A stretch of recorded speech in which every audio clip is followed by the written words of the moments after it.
Our ministry is in Allentown, Pennsylvania. If you don't know where Allentown is, it's halfway between Philadelphia and New York. I'm going to share a little bit about FIM with you. And our vision is very simple. Our vision essentially is to see people come into a right relationship with Jesus Christ. And our community is a family of people who are thriving in their ministry and who are accomplishing the Great Commission to the glory of God. How many of you have a GPS in your car? Yeah, a lot of us have. This is GPS for missions. Where are we going? What's our direction? The mission world is changing. And one of the things that's happening is that we need to be alert to these changes. These are trends that are going to shape the future of ministry. Things that are happening in our world that we need to respond to as individual churches and as missionaries.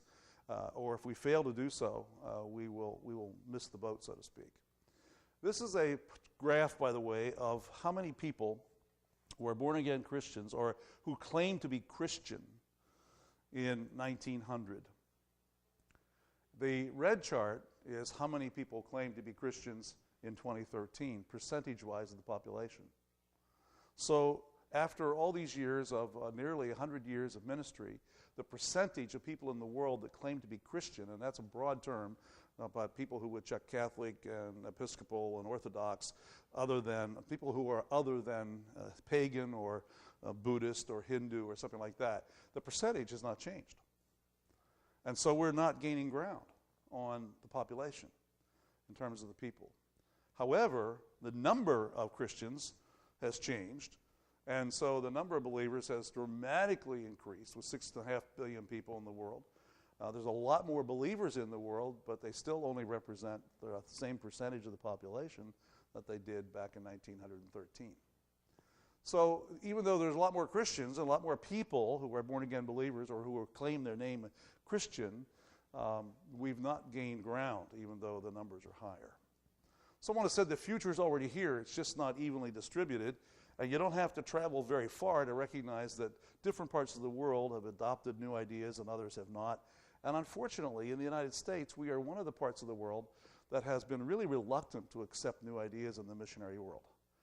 We put missionaries on the field in the early 1800s. I had the privilege of being at the 200-year anniversary of the first launching of missionaries from North America a number of years ago. And just marvelous things. We've done marvelous things in launching missionaries all over the world. And we've carried the gospel in a faithful way, and yet we are reluctant to think about change. And that's one of the kind of things I wanted you to think about this morning. The first trend that we're seeing in the world right now that affects the missionary world is urbanization. The world is moving to the city. Now, this is an interesting chart. This is the percentage of the population that lived in the city in 1913. In 1900, excuse me. It was about 8%. About 8% of the world lived in a city in 1900. Today, it's 50%. So it means that 50% of the nearly 7 billion people in the world are living in a major city. And it brings all kinds of challenges to us because now the missionary who goes to the mission field, his population concentrations are in urban environments. And if you're raised in, we have a young lady from Saraland, Alabama, has a Waffle House and a church, and I think 3 houses and 1 stoplight. That's Saraland. And Amy married a national Japanese man and lives in downtown Tokyo. And so the largest metropolitan part of the world in Asia. And so the shift that we're seeing is that missionaries, a high percentage of missionaries are being raised in suburban and rural environments. That's where the missionaries are coming from. So when they go to the mission field, they have language, they have culture, and now they have the lifestyle to deal with. Because they're used to living in the country where you can just walk down the road and have a conversation with the people at the grocery store you've known all your life, and all of a sudden you're surrounded by millions of strangers. And living in the city is a big challenge. It's a whole different way of life. Here's a question. How many U.S. cities have a population over 1 million? Now, just the city, not the metro area, but the city populations, how many do you think there are in the United States? The answer is 9. Okay?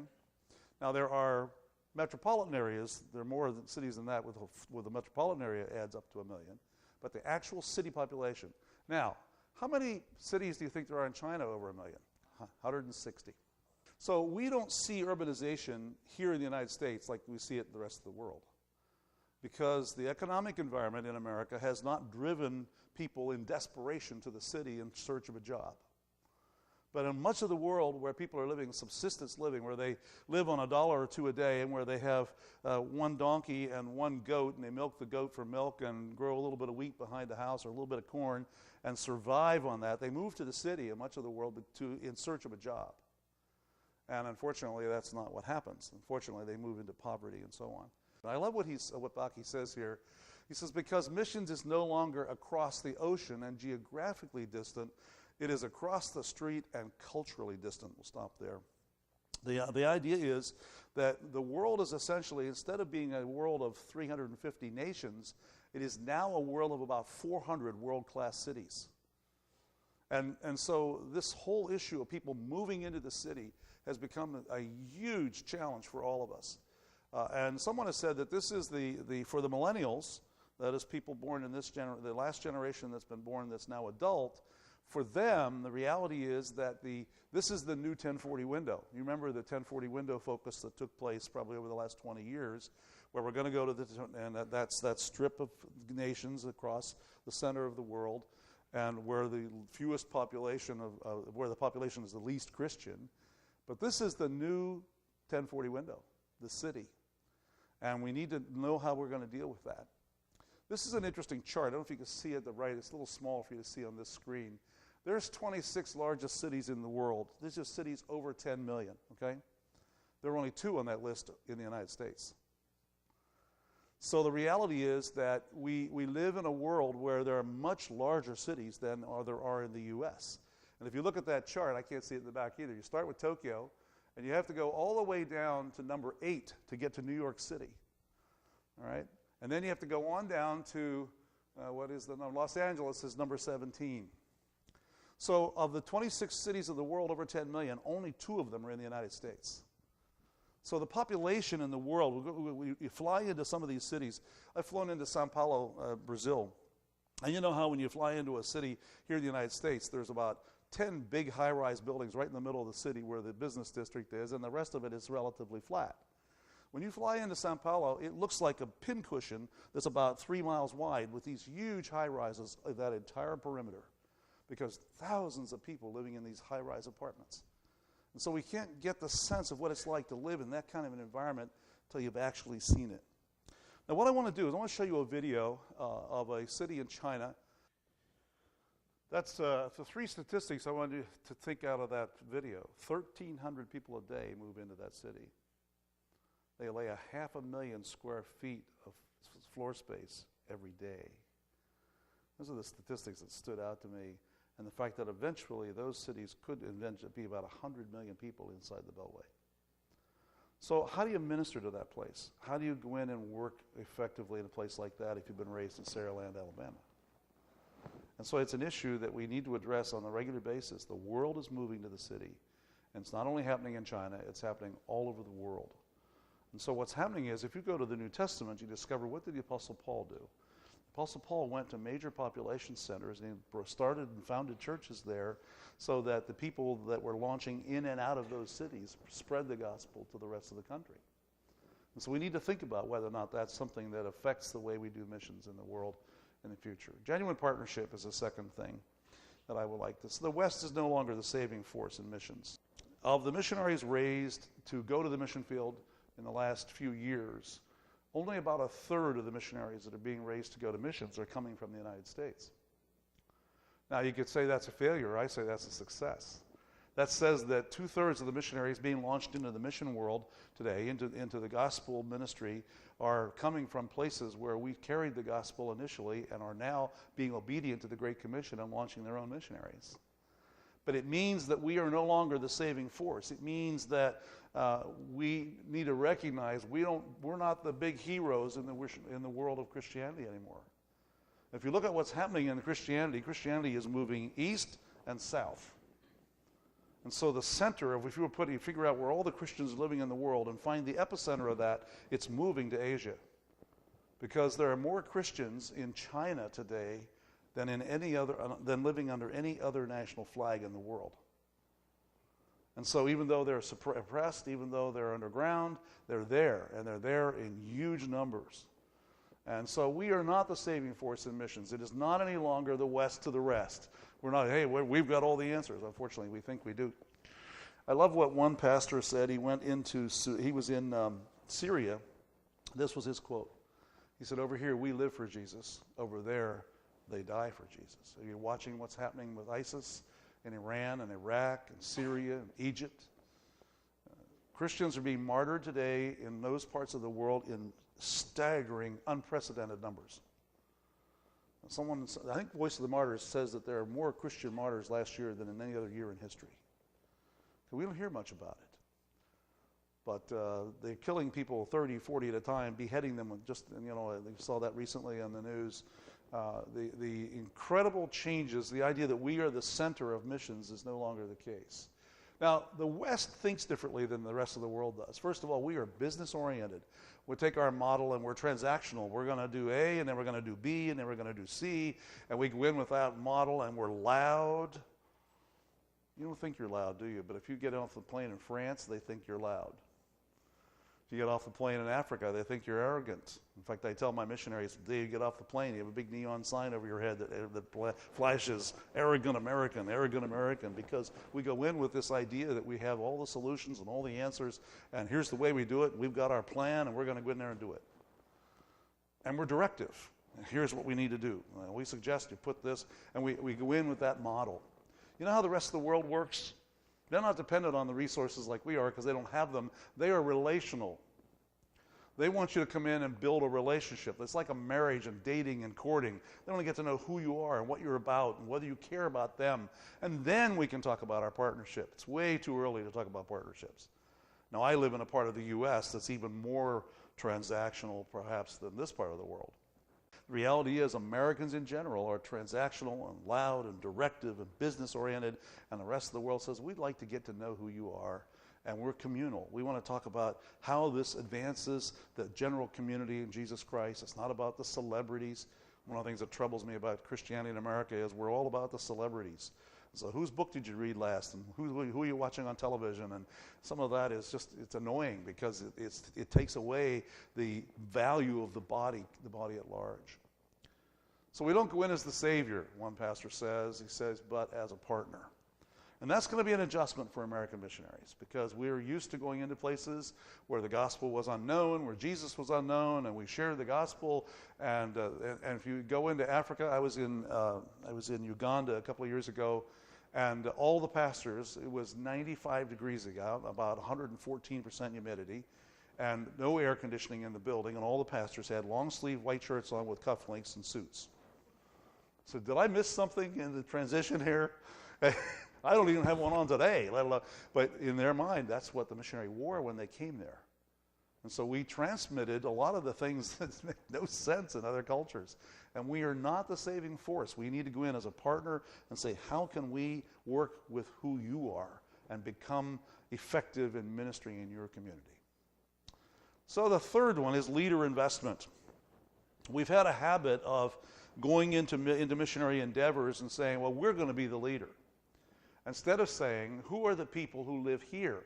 Bear in mind, it's difficult to go anywhere in the world and find at least one Bible-preaching church in that country. There are Bible-preaching churches all over the world today. Now, they are not in large numbers, and they represent very tiny, minuscule percentages of the population, but they're there. And the question is, who's going to be the leader in the ministry in that country? There's an interesting story. I have to go to my notes to be able to do this because I can't remember the details without it. Calvin Burrell is the jockey that's riding that horse. In the 2009 Kentucky Derby, he rode a very unknown horse called Mind That Bird. And he rode he won the Kentucky Derby. And then a couple of weeks later, in the second leg of the Triple Crown, in the Preakness, Burrell changed horses and he rode a different horse to the first place in the Preakness. And then he came back to the third leg and came back to the Triple Crown, to the Belmont Stakes, and rode Mind That Bird again and came in third. One author made the observation, if you were a betting person, and you're not, I know you're not, and none of us are, But if you were a betting person, you'd have made a lot more money if you bet on the jockey than if you bet on the horse, because he rode 2 different horses to the finish line and the same horse back to the third. So the point is, we need to be investing in leaders, not just taking over leadership, but investing in the leaders, investing in the jockey, so to speak, that's going to ride the horse of that ministry to the future. And this is the kind of questions we need to ask. What is God doing in your ministry? Where is this working? We have a bad habit of going in and saying, hey, here's what we did in our church. Well, that may not fit where you are in the world. And missionaries have a hard time getting outside of their own skin and saying, we need to ask ourselves, how can we be effective and help make you be effective here in your cultural situation? Not that we in any way minimize doctrine, not that we minimize biblical principles, but that we recognize that Christianity is in a different culture, in a different mindset, different setting. I had the hardest time when I was in France a number of years ago to realize that the principal worship service in many churches in France is in the evening. And here, we get a minuscule crowd out on Sunday nights for the most part in most churches, because people don't want to come out Sunday night, but they don't go out Sunday morning. Sunday night they come out to church in droves. Well, that's a cultural milieu. Is it really biblical to do it in the morning necessarily? It's biblical to gather, but where and when is another question. How can we help you make this effective, make it sustainable? And how can we help you expand your effectiveness? These are the kinds of questions we need to go into. If we're going to invest in leaders, we're going to say, we want to give you the benefit of our experience, but we want to put it into your cultural context and help you understand how to be effective here. The fourth thing that we're seeing happening is a matter of focus. I was in a church a couple of years ago. I was at a morning service of a church in New Jersey, and the pastor got up. I was not speaking there, fortunately. I was just guest. I was just visiting. And he said that this was a church of 150 people. And the pastor got up and he said, I am pleased to announce this morning that we have added our 99th missionary to our missions budget. And I'm sitting there thinking, what, does each member have their own missionary? How do they do this? How do you have 99 missionaries with only 150 people in the church? Now, that's the kind of thing that we've done. And there are a lot of different ways to do missions. One is the routine model. We've always done it this way. I have intentionally not discussed your missions program with your pastor, because that way, if I hit something, I apologize. But in 1900 we did it this way. In 1950 we did it that way. In the year 2000 we're going to keep doing it that way because we've always done it that way. It's not a good way to do missions, especially in light of the changing things that are happening. The other model is the random model. You like the people I have there, people we met at the mall, whoever, relatives of friends, former pastors, friends. We look at average many church budgets, and they're loaded with people who really don't have a real ministry connection, but who knew somebody who knew somebody who knew somebody, and they're on the missions budget. And when I went to Indiana for my last pastorate before I came with a mission, most of their missions budget was former pastors and administrators in the United States, and I kept saying, that's not where the greatest need is. We've got ourselves out of balance. And so there's a lot of people who just, whatever happens, and we have, I call it the parade of missionaries on Wednesday nights. I don't know if you do that or not here, but my church in Indiana, I got accused after having served on the board of this mission for 7 years, having had a mission-minded church that launched a missionary or a Christian servant every year of its existence for 50 years, I got accused of not being missions-minded. And you know what the criteria for that was? That I didn't use missionary speakers on Wednesday night. To them, that was a missionary-minded church. And they said, well, they just come, they need support. I said, and they may not get any support, but they need prayer. I challenged them. Name me one missionary who was here last year on a Wednesday night that we don't support. And blank stares. I said, not only do you not pray for them, you don't even remember them. And we sort of have this idea that, they need support, they need prayer. Well, and I know there's always somebody in the pews who's a faithful prayer warrior, writes their name down, and faithfully prays for them, not diminishing that. But on the large scale of things, missionaries who do this kind of thing really don't benefit themselves. And then we end up with this random model. Oh, we met this nice young man. He came through, and he needed money, so we gave him $10 a month. That was 40 years ago. They're still getting $10 a month. And it costs him more to send you his prayer letter than he actually got from you that year. Consider that, if you will. What it costs the missionary to come report to you needs to be less than you sent him over the last 4 years. And that's something you have to really measure out. Representative model. Means we have to have somebody on every continent, and so we sort of arbitrarily put somebody in Asia, somebody in Africa, somebody in South America, somebody in North America, and, okay, that has value. All of these models have value, by the way, but we just need to be aware of what we're doing. And then the newest trend is the reduction model that says we only work one place. We only have missionaries from one part of the world, and there are problems with all of these models. But the point is, we need to decide what is going to be our missionary model. The missions committee or whoever runs your missions program needs to sit down and say, in light of what's happening in the world, we need to have a strategic approach to what we're doing with the missionary dollar. Because the missionary dollars, even though God is not finite, what's given in the offering plates is finite. And how we distribute that and how we use it is critical. We're going to stand before the Lord and we're going to be asked what kind of stewards we were of God's resources that He gave us. Greater financial accountability. This is an issue that has surfaced. We had a missionary, for instance, in Kenya at one time. He's no longer there, but he was in Kenya for a number of years, and the reason he was there was that the problem they had with having the national be the director of the program was that he kept embezzling money from the general fund because he'd never seen that much money.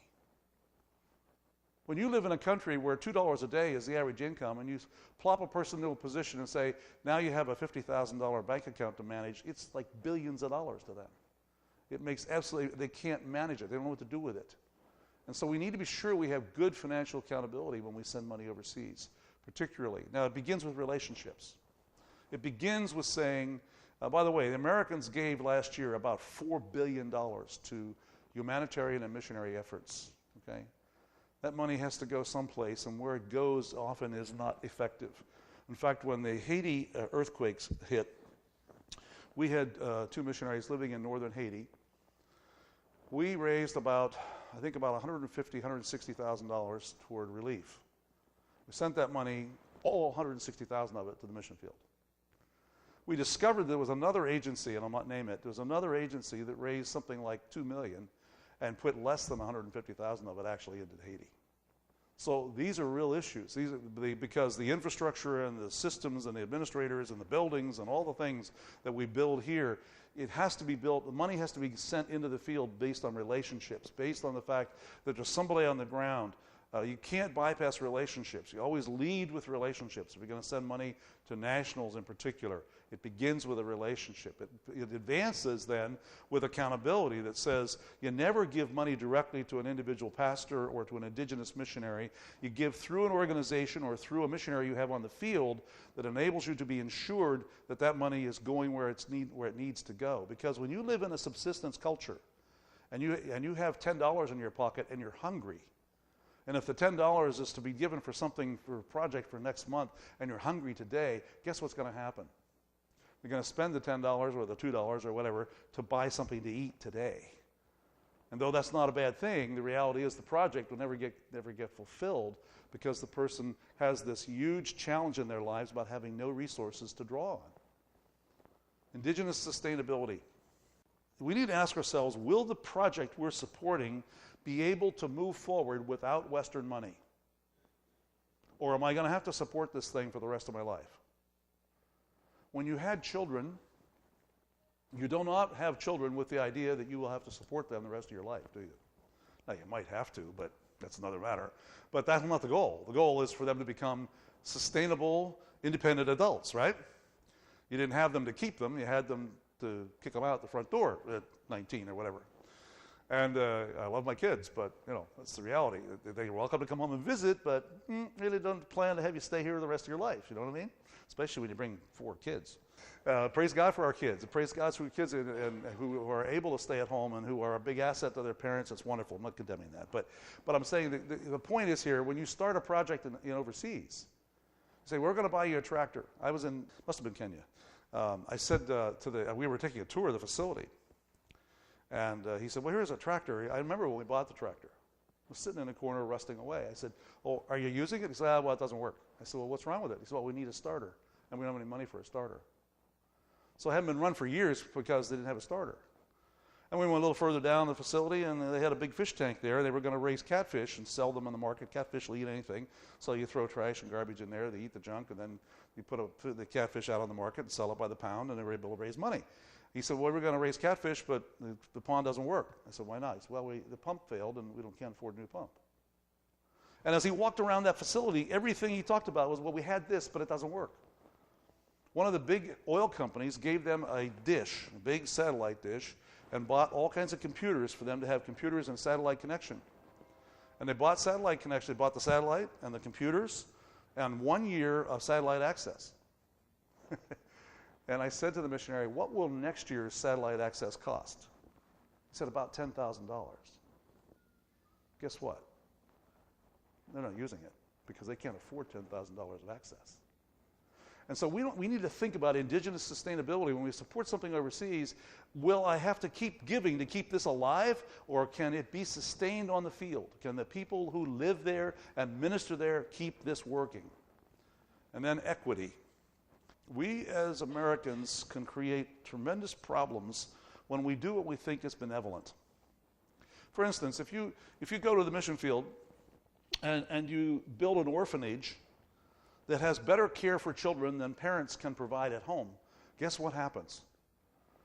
The parents show up and give the kids to the orphanage. And all of a sudden you have a dependent culture who, I can't raise my kids, and you have money and you have food and you have a place to live. I'm going to give you my kids because they'll be better off here. You can go down and say, the pastor shouldn't be living in a cardboard shack. We'll go down and build him a house. So we get together $5,000 and 4 or 5 carpenters, and we go to the field, and we build this pastor a nice, real simple concrete block house, which you and I probably wouldn't want to live in, but it's a lot better than the cardboard box he was living in. And all of a sudden, what? He's living in a palace compared to the people he ministers to, and the rest of the church is saying, if you need more money, call your American friends because you got more than we do. And we've created an inequity in the field. It's a tremendous challenge. And it's an issue that we need to be constantly alert to. In North Carolina, there's a pastor who built $1 million parsonage. I don't know if you saw that in the news. And it hit the newspapers in Charlotte like gangbusters. This guy built $1 million house. He's an author. He's a pastor of a large church. The money was his own money. It wasn't church money. He built this $1 million home. And he defended it, but it really damaged his ability to minister in that community. Not because there's anything wrong with owning $1 million house, but because none of his people were living in $1 million houses, and so he's like living like the king out in the palace. And so the serfs now over here say, well, we don't want to give any money to the king. So that's exactly what happens on the mission field at a different level. Because he's now got a nice concrete home, maybe with electricity and a toilet, and they don't have any of that. And so they say, well, if you need more money, call your American friends. Another trend that we're seeing is business as mission. Now, this is a little different. It's a little bit like tent making, but it's not quite the same. Tent making was where you would go to the mission field and you would get a job doing something just to live on, and then you minister it on the side. Business as mission has a little bit different focus in that the business you engage in is actually the ministry. So you go to India and you're a dentist, and so you start a dental business and you acquire people who work for you, and your coworkers become the core of your ministry. And all kinds of businesses are being used this way. One mission board that I know has completely pushed their entire ministry over to business as mission. Everything they're going to do in the future, they're not taking regular missionaries anymore. They're only business as mission personnel. Because 40% of the world population lives behind a closed border. Are you hearing that? 40% of the world population live in countries where missionaries cannot go. But business as mission is a vital thing that's happening out there, and it's essential to some parts of the world where we cannot send a traditional missionary. Now, there's a lot of different kinds of business as mission models. One is a job faker, where someone who's supported missionary undercover. Job takers, people doing jobs that nationals could be doing, and that puts you in a bad spot because the nationals in your apartment building where you live say, you're here, you took my job because you're here, and why are you here? Go home and let me have the job. And it's a real issue. Or job makers, and that's business people that create jobs, and that would be, maybe you're in this congregation and you're 50. And you have your pension plan, and you have your career, and you're done, and you'd sort of like to retire, but you don't know quite what to do with your life. Hey, take your business and start it in China, start it in India, start it in Saudi Arabia. do something for missions that way, by taking a business into that place and building a core of relationships. We had a missionary who was going to come with us. He ultimately did not, but he was going to start a coffee shop in Mexico, in an area where trekkers were coming down off the mountain peaks, and they needed like a hostel for people to come and stay overnight. And they were starting a whole ministry around the staff that were working in that hostel and in the coffee shop. So there are lots of different ways of doing missions, and Business as Mission is certainly one of them. How to reach beyond closed borders. What's your plan for reaching people that live behind closed borders? There's lots of them. The question is, what are we doing to be a part of ministries that reach into that part of the world? What are we doing to recruit business people? Are the people sometimes we think, well, the missionary is coming and we should have the young people hear him because they ought to go to missions. Maybe not. Maybe it's you. Maybe it's you with a tremendous skill of carpentry or concrete block laying or some other great manual skill or some accounting business or whatever. Take that business and take it someplace, become a missionary. And then who in our church has expertise in an entrepreneurship or a business creation that we might want to recruit for missions? And it's something we need to ask the question about. Next trend, technology. I want you to see this chart. It took 75 years for 50 million people to have a telephone, okay? It took 38 years for 50 million people to get a radio. It took 4 years for 50 million people to use the internet. It took 3.5 years for 50 million people to use Facebook. And my favorite, right at the very end, is Angry Birds. How many of you know what Angry Birds is? It's an application on a cell phone. 50 million people started using Angry Birds in 35 days. Now, what's my point? My point is that the acceleration of technology in our world is something that has left the Christian community behind. When Gutenberg invented the printing press, what did we do? Tell me. We printed Bibles and all kinds of other printed material, and ministries sprung up all over the United States to print literature to send overseas and to send into foreign places, and translators translated material and printed it and sent it all over the world. And then what happened when the radio happened? We started World War Radio ministries, Trans-World Radio, and all kinds of other ministries transmitting the gospel in radio. Then television came along, and what do? You already know the answer. We started doing television broadcasts, put them all over the world. When the internet was invented, we just sat back and said, well, that's cool. We can play Angry Birds. we really didn't stop to think, wait a minute. How could we use the internet to expand our ministry? One of the pastors in a church down in Georgia tells a story about he met a man overseas. He met this man, and so he said, I want to communicate with you. He now conducts a Bible study with this man through Skype every week. Man came to know Christ and is leading other people to Christ in his country, and it's expanding, and churches are starting to be really creative about some of this. How could we take what we do here and make it available in the internet? You're doing some great things with that already, but to put it out there long term to reach into specific lives of people overseas. The technology is huge. See this little girl? She is sitting along the side of the road. That little shack back there with the chickens in front of it is where she lives. And this is in Thailand. I was up in the mountains with the Hmong people, H-M-O-N-G, the Hmong people. I want you to know, she's sitting there alongside the road. She has a cell phone in her hand. Okay? So here she is living in subsistence living, and I would guess that 50% of the houses in that little Hmong village where they're living in subsistence living all had TV dishes on the roof.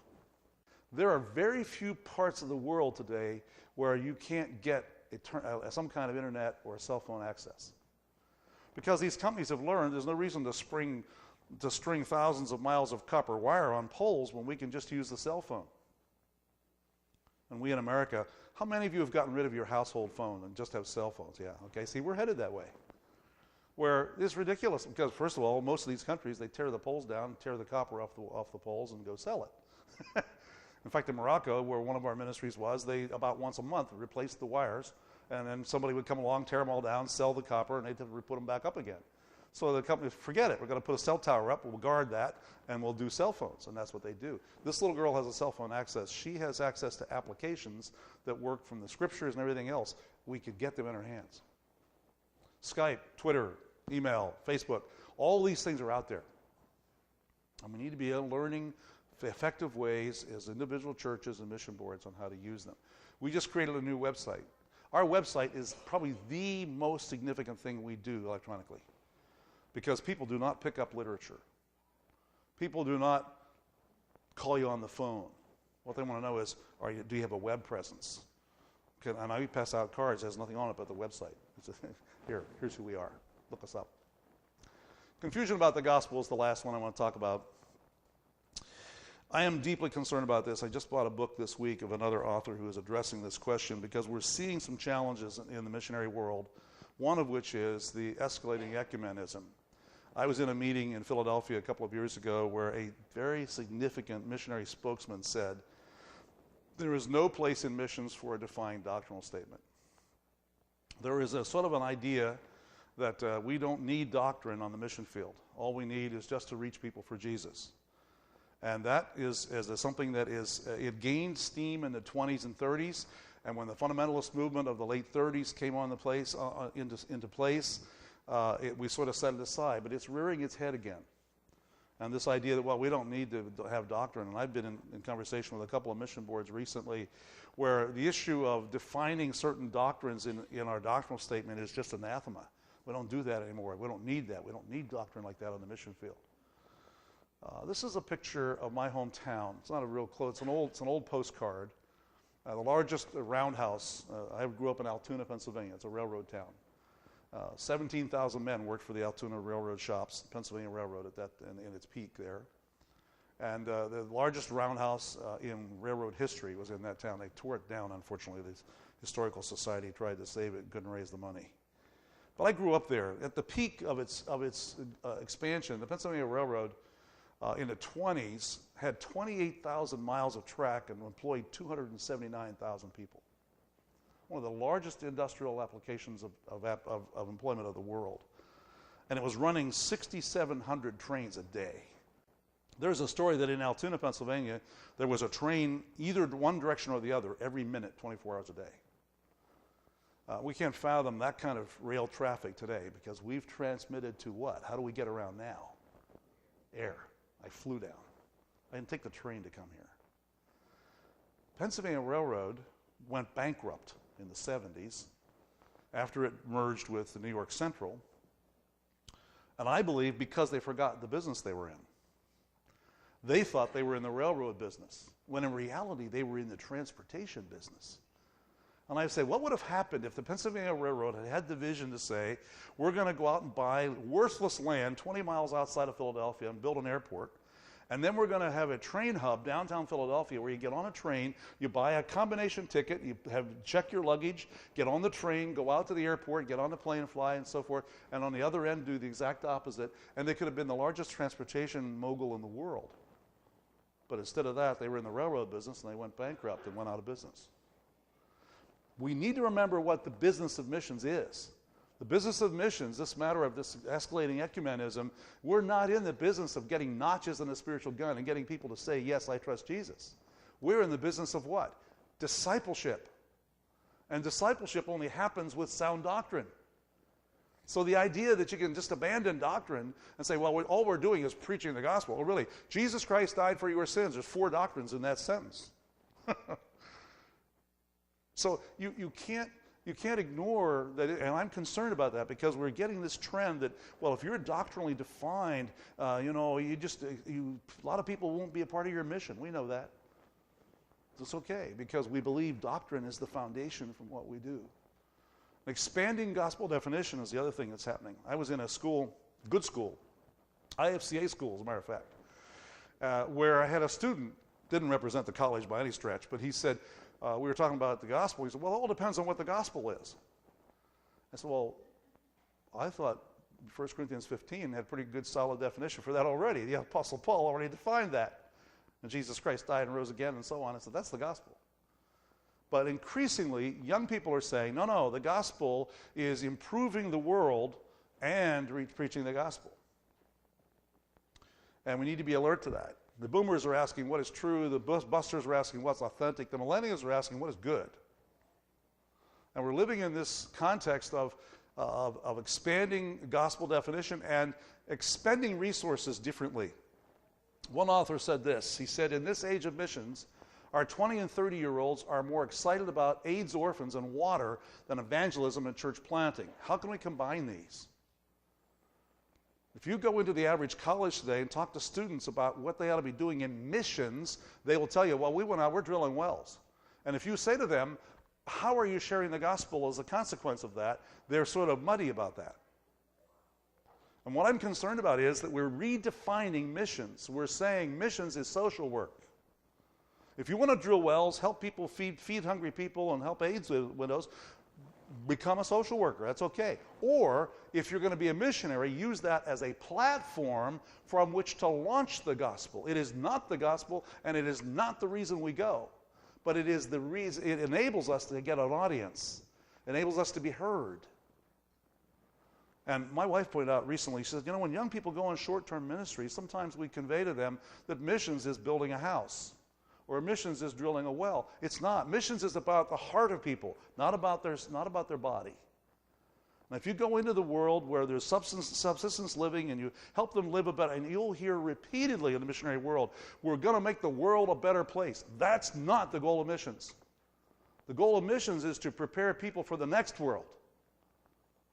And it may include building a house. It may include drilling a well. It may include a platform from which to launch the gospel and to be heard and to demonstrate the love of Jesus Christ. But the reality is that if you don't give them the gospel and you make life in this world better, you do them no favors when they die and go to hell. And we need to be sure we invest our missionary money in the places that count. The heart matters. Include intentional strategies for sharing Christ. Ask hard questions about how your missionaries are advancing the cause of Christ. Don't ask your missionary, so what's the weirdest food you ever ate? You know, we ask them hard questions. Ask them, what are they doing that advances the cause of Christ? Measure your resources carefully and ask missionaries to share about the fruit of their spiritual fruit of their ministry. They may show you pictures, oh, we're building houses and we got a farm going and now the people have income and they make jewelry and they... how many people have you actually had the opportunity to share the gospel with because you're in that community? That's the issue. Not how many people have come to Christ, because that's in God's hands. Okay? So those are the trends we're seeing. And this last one, I have a whole 1 hour I could preach on that one. But that's an issue for us as we recognize that the missions world is changing. And so respond to that in your heart and as a church, and we'll see what God does through it. Thanks for your time. Let's pray together. Father, thank you for your word. Use it in our lives this morning. In Christ's name we pray. Amen.